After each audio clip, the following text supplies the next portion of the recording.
Bueno, hola chicos, vamos a intentar con Emanuel poner a disposición de ustedes las clases con grabaciones, así de esta manera trabajamos mejor. Dios quiera que esto les sirva, le estamos poniendo la mejor voluntad con el EMA y también vamos a tratar de subir videos con ejercicios resueltos y bueno, ya a eso le vamos a sumar las videoconferencias en un día de la semana, en un horario pautado, para que podamos hacer un debate o resolver con las dudas que tengan. Necesitamos sí o sí que observen, o sea, que lean cada clase y vayan resolviendo las cosas que se les proponen en los slides, ¿sí? Para que después realmente las clases de consulta en videoconferencia las aprovechemos todos. Bueno, en esta clase en particular vamos a hacer un repaso de lo que vieron en control 1 de estabilidad y retardos. Bueno, la definición de estabilidad vamos a dar absoluta, que ya todos la deben saber, la vamos a refrescar un poquito. Luego vamos a presentar dos técnicas o dos herramientas en realidad de los criterios algebraicos para determinar la estabilidad de un sistema. Y por último vamos a definir y hacer también ejercitación y aplicación de los retardos. Bueno, ¿cuál es la definición de estabilidad? Seguramente todos la han leído en algún momento, que dice que un sistema es estable si toda entrada acotada produce una salida acotada. Bien, para que esto se produzca necesitamos que obviamente un sistema tenga sus raíces, ¿sí?, de la ecuación característica. La parte real de las raíces de la ecuación característica estén todas ubicadas en el semiplano izquierdo del plano S. ¿Esto qué va a hacer? En definitiva, va a hacer que esa respuesta transitoria desaparezca cuando haya pasado un tiempo determinado. Porque recuerden que la parte real de las raíces aparecen las exponenciales y esto hace que esas exponenciales que van modulando ese transitorio se extingan o tiendan a cero cuando el tiempo tiende a infinito. Bueno, en este slide claramente les presentamos dos sistemas típicos del segundo orden. Uno, obviamente, que el primero, ¿sí?, se ve que la respuesta en algún momento llega a un valor estable, ¿sí?, tiende a ir disminuyendo sus oscilaciones y se va a estabilizar en algún momento en un valor de estado estacionario. En este, la diferencia es que a partir de un tiempo determinado, ¿sí?, la respuesta empieza a crecer. Por lo tanto, bueno, obviamente que este sistema es inestable y este sistema es estable. Lo que les proponemos acá es que calculen las raíces, ¿sí?, y verifiquen dónde están ubicadas estas raíces, ¿sí?, y cómo dan las respuestas, ¿sí?, que calculen la CDT, cosa de que puedan evaluar la parte transitoria. Bueno, obviamente que esa estabilidad ustedes ya la han estudiado y ustedes saben perfectamente que lo que tienen que hacer es encontrar las raíces en la ecuación característica. Ahora nosotros con el lema les proponemos otra cosa, que imaginen, ¿sí?, que están en una universidad de Inglaterra y que están trabajando en sistemas, ¿sí?, relacionados a sistemas de control y que les piden que averigüen si este sistema que se les da es estable o no. En una primera inspección, ustedes no pueden decir si el sistema es estable o no, porque claramente aparecen acá en la ecuación característica, en los coeficientes de la ecuación característica, el término Kc, el cual es un parámetro que varía. Entonces, para determinar la estabilidad, como nosotros veníamos haciendo, esto se vuelve imposible, no lo podemos hacer, ¿sí? Entonces, por esto es que quizás hoy en día los métodos que vamos a ver a continuación sean todavía válidos y aplicables, ¿bien? Ahora nos remontemos un poco más hacia atrás, ¿sí?, de estos criterios de Hurwitz y Ruth. Ambos los dos eran matemáticos y uno trabajaba en Alemania y otro en Inglaterra, y más o menos los dos proponen la misma metodología de resolución de encontrar las raíces de un polinomio, ¿sí? De un polinomio de orden elevado, con un método algebraico, y en definitiva se utiliza el criterio de Root, que es el que en realidad realiza como un diseño de la matriz más sencillo, pero ambos demuestran que está basado como en el criterio que proponía Hurwitz. Por eso se llama el criterio de Root-Hurwitz, ¿sí? Y bueno, hoy en día este criterio es vigente cuando necesitamos, sí o sí, averiguar si el sistema es estable o no cuando tenemos un parámetro variable como la ecuación característica que veíamos recién. En ese caso, lo que nosotros vamos a poder averiguar con el criterio de Root-Hurwitz es cuál es el rango de ese parámetro en donde las raíces de mi sistema siempre están ubicadas en el semiplano izquierdo, ¿sí? Pero bueno, vamos a ver un poco cómo es estos criterios. Bueno, las primeras reglas en realidad obviamente que vienen del álgebra y quizás alguno se acuerda o las conoce, ¿sí? Se necesita un polinomio de grado n, que en el caso de control este polinomio de grado n es la ecuación característica, ¿sí? Es condición necesaria y no suficiente, ¿sí? Que en la ecuación característica todos los coeficientes tengan el mismo signo y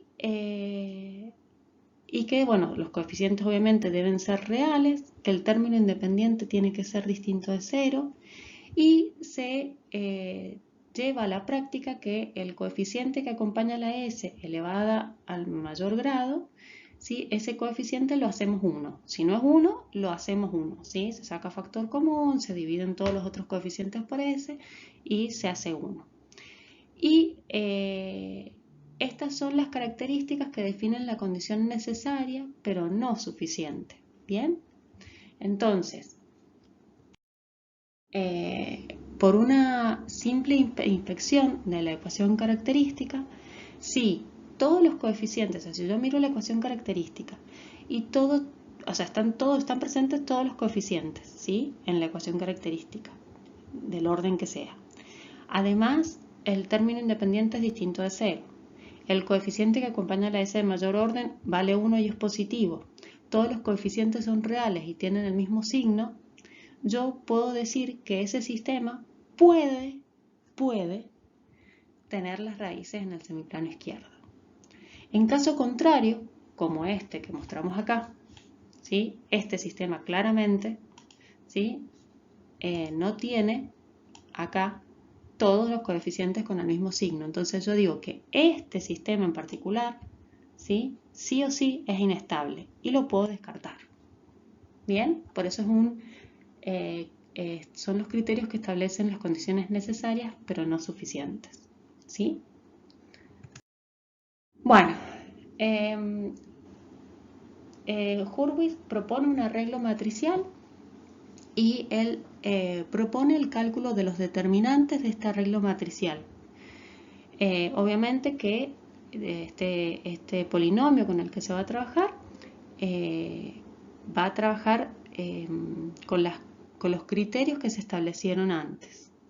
Bien, y bueno, los polinomios van a ser uno de Hurwitz si todas sus raíces en el semiplano izquierdo del plano S, sí, solo si los n menores principales diagonales de H, o sea, de esa matriz gigante que la arma, que luego los llama determinantes, tienen que dar todos positivos. Eso es lo que establece.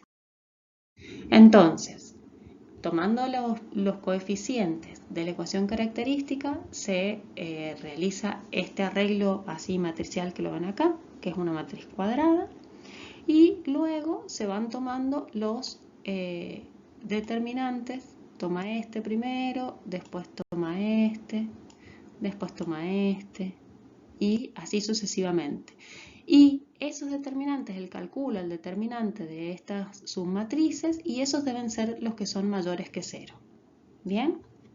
Entonces, si todos esos determinantes dan mayores que 0, el sistema es estable. Por lo tanto, esto se vuelve un poco tedioso con sistemas de orden elevado.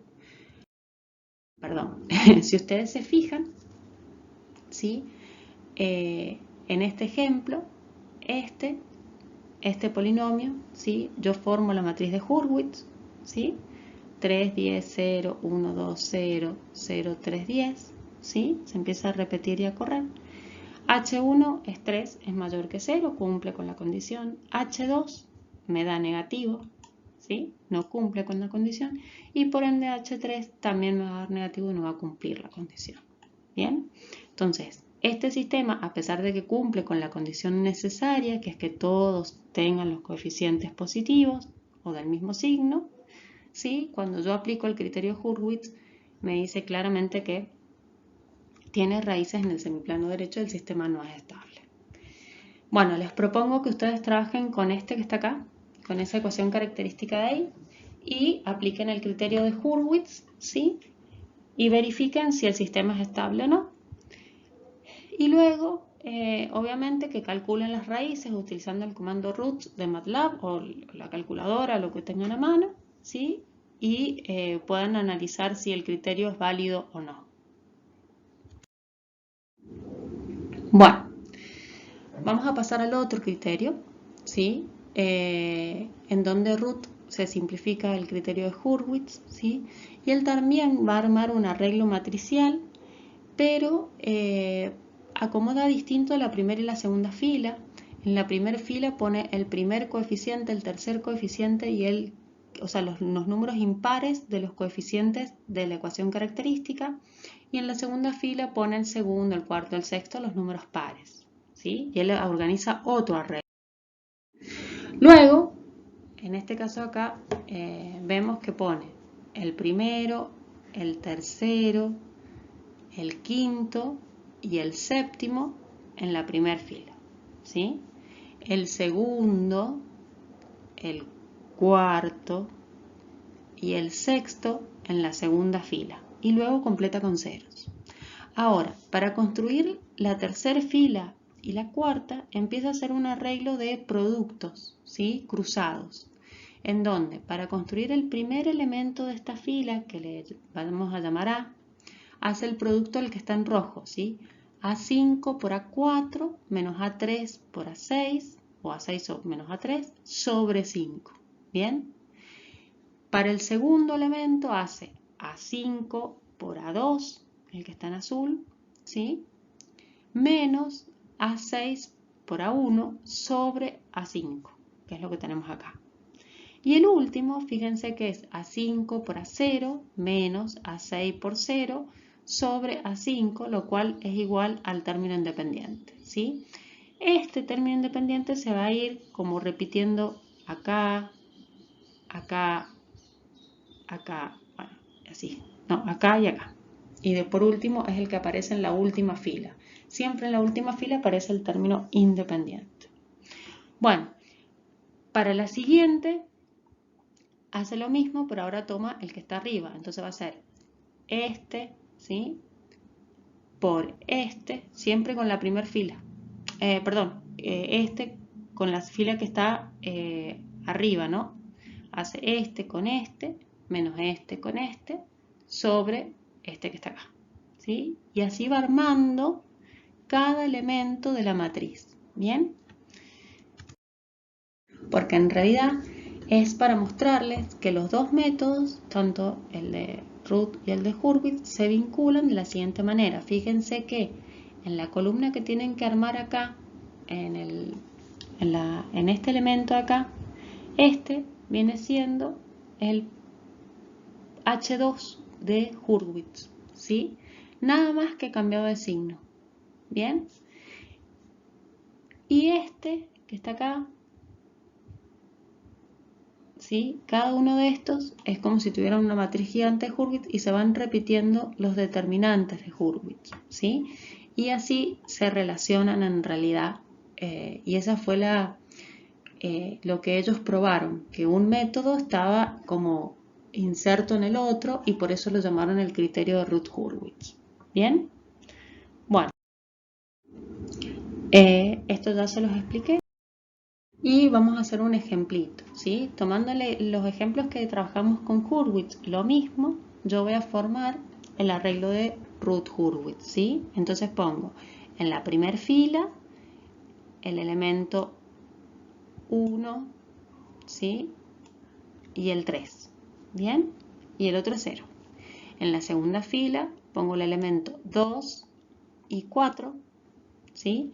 Y la tercera fila hago el producto cruz, 3 por 2, ¿sí? Menos 1 por 10, ¿sí? Sobre 3, ¿bien?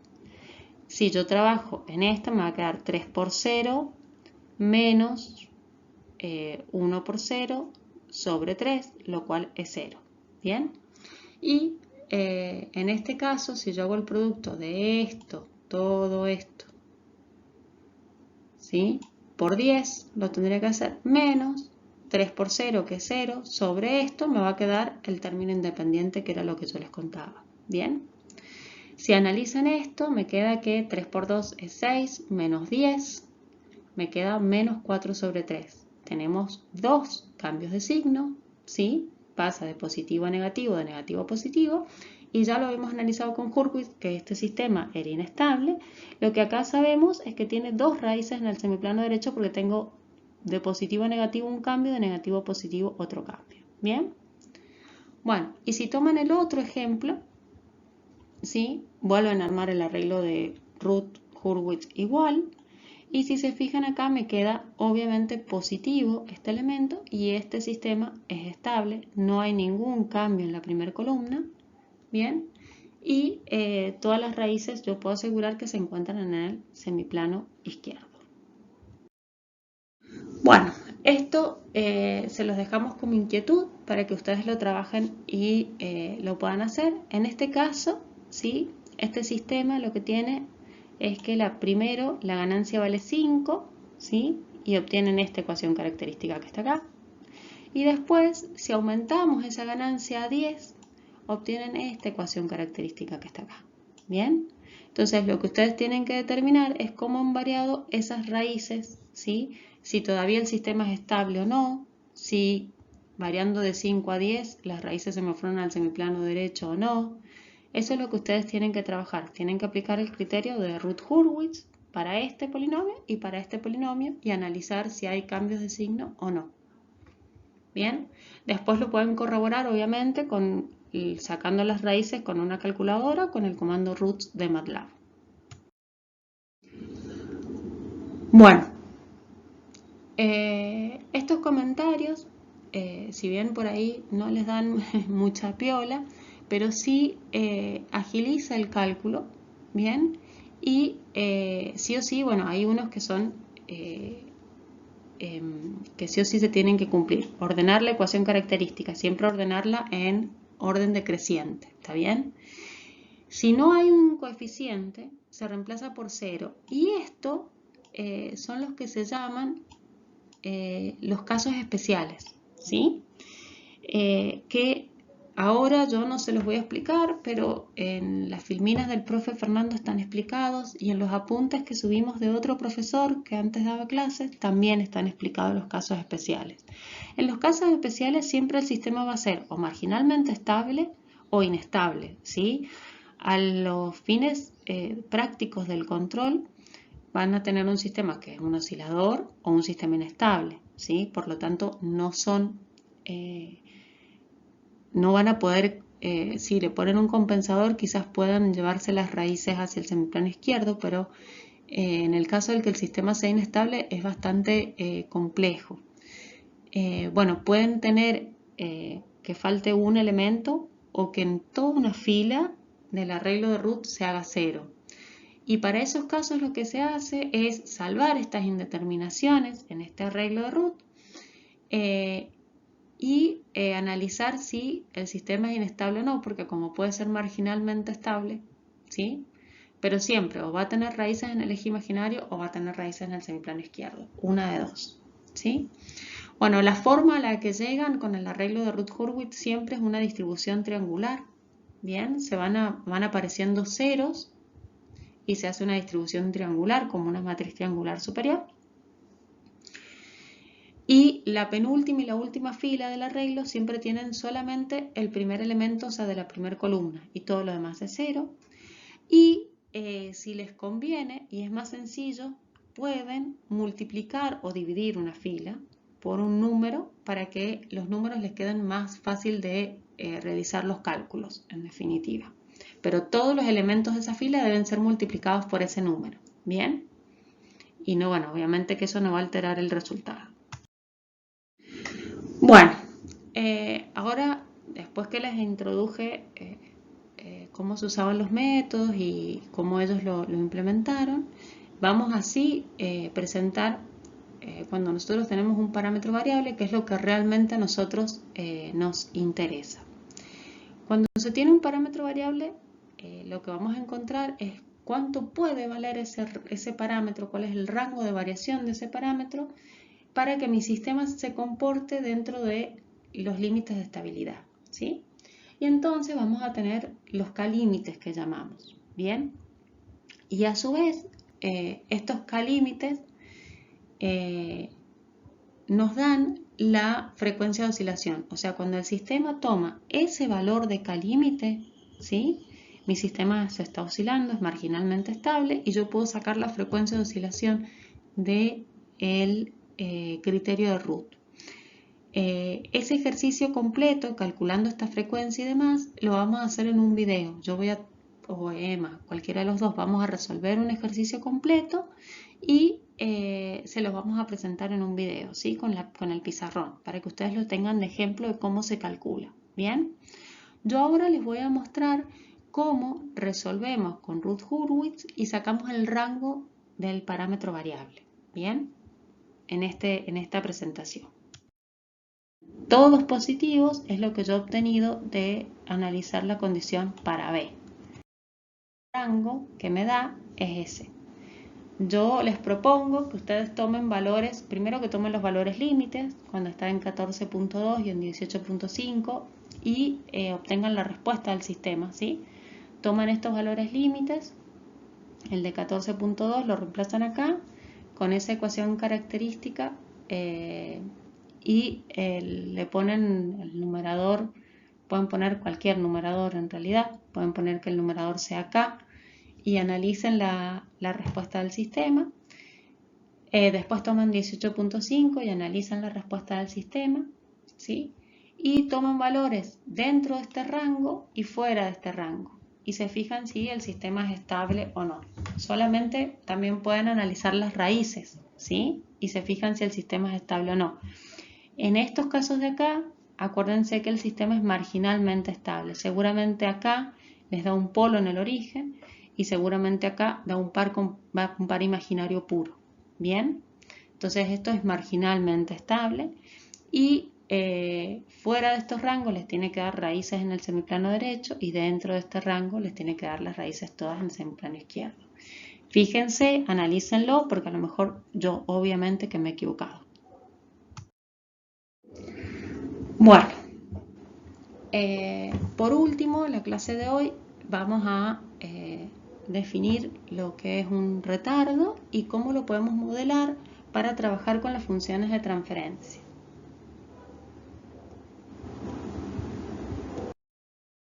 Bueno, en este ejemplito claramente está más relacionado con los bio que con los elo, pero lo ha puesto el profe Fernando porque ejemplifica muy bien el retardo, ¿sí? En definitiva, se puede tomar como que tenemos un retardo acá en el mezclador, ¿sí? O podemos tomar como que el retardo también está desde que la persona siente el agua fría o caliente, en definitiva, le pasa la señal al sistema nervioso, o sea, sube al sistema nervioso central y de ahí desciende la señal hasta la mano y hace que la mano mueva el mezclador, ¿sí? Por eso aparecen dos retardos, ¿bien?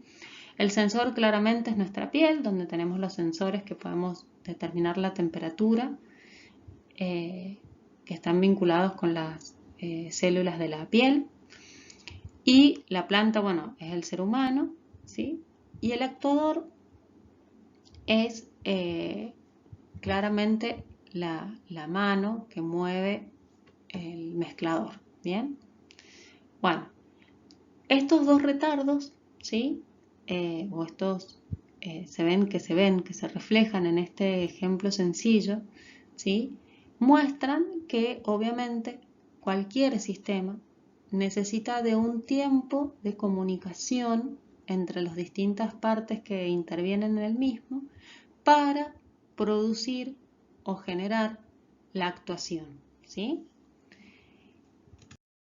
Por lo tanto, estos sistemas que tienen esa forma de retardo, ¿sí? El retardo matemáticamente se detalla de esta manera, ¿sí? Porque es el tiempo que estamos ahora trasladado, el traslado en el tiempo se le resta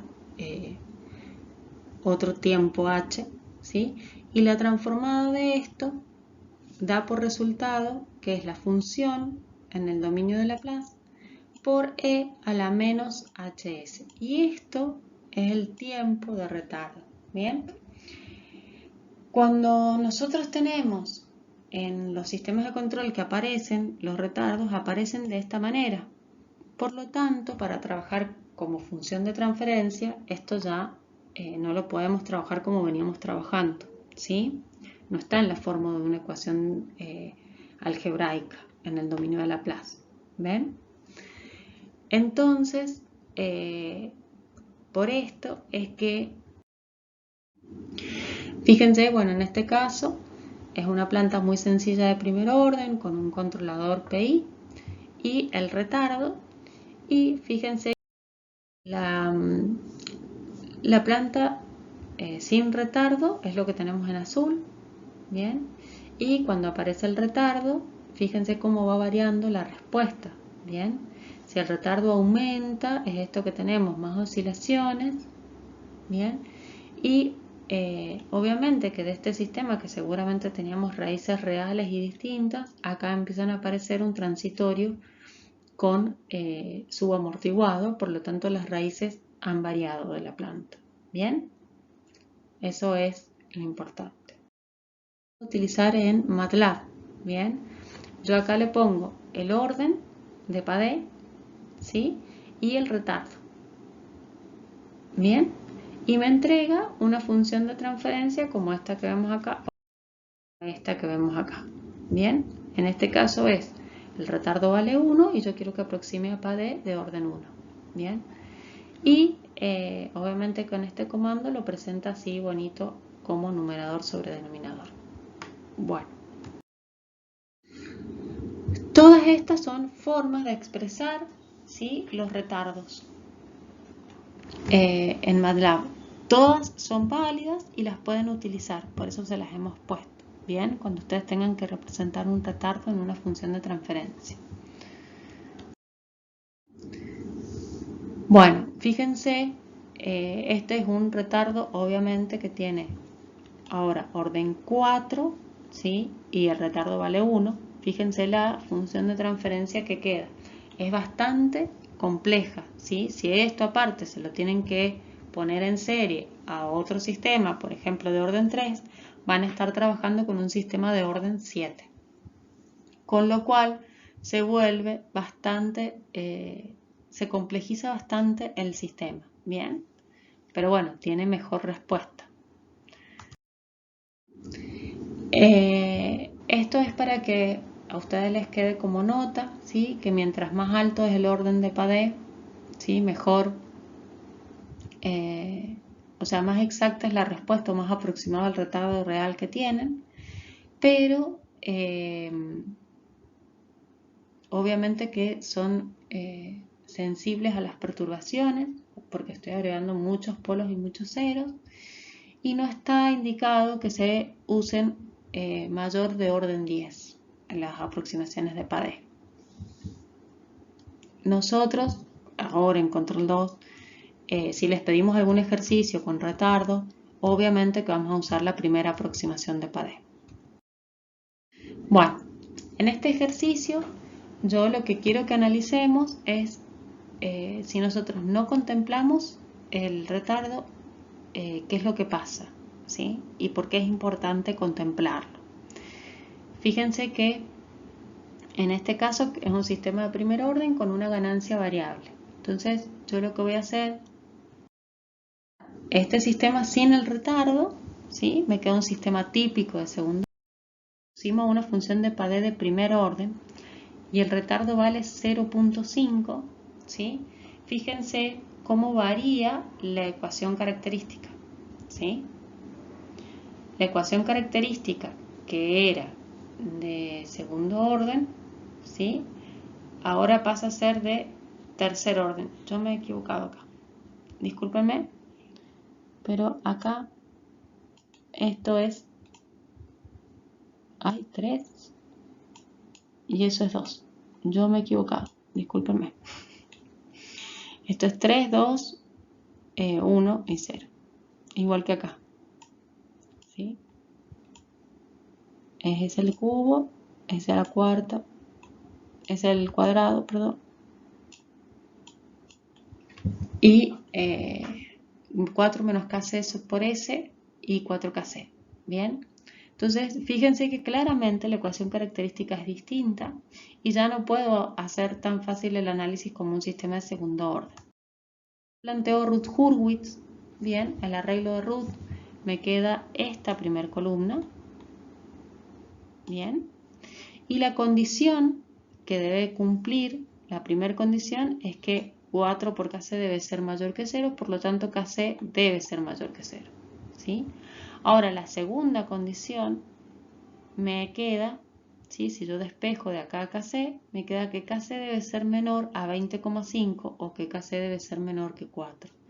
Por lo tanto, el rango real que yo puedo variar mi parámetro kc es de 0 a 4, ¿sí? Si yo le doy a kc el valor 7, por ejemplo, o 5, me va a dar inestable, ¿bien? Entonces, si ustedes no contemplaron el retardo en el sistema, puede pasar esto, que aumenten el parámetro variable pensando que están en el rango de estabilidad y en realidad están fuera del rango de estabilidad. Bueno, hasta acá llegó la clase de hoy. Les muestro la respuesta, ¿sí?, del sistema para distintos valores de kc y con las aproximaciones de Padé de primer orden. Fíjense que está bastante bien la aproximación de primer orden para estos casos y fíjense acá cómo varía el transitorio de la respuesta cuando yo aumento de kc 1 a 2, ¿sí? Eso en los sistemas, bueno, depende del sistema que estemos trabajando físicamente, puede o no ser importante esa variación del parámetro kc. Bueno, y nos queda ahora subir un video de algún ejercicio tipo que voy a tratar de subirlo mañana a más tardar para que lo tengan disponible. Y ya la semana que viene voy a estar subiendo las clases ya del tema, que entramos en los temas de control.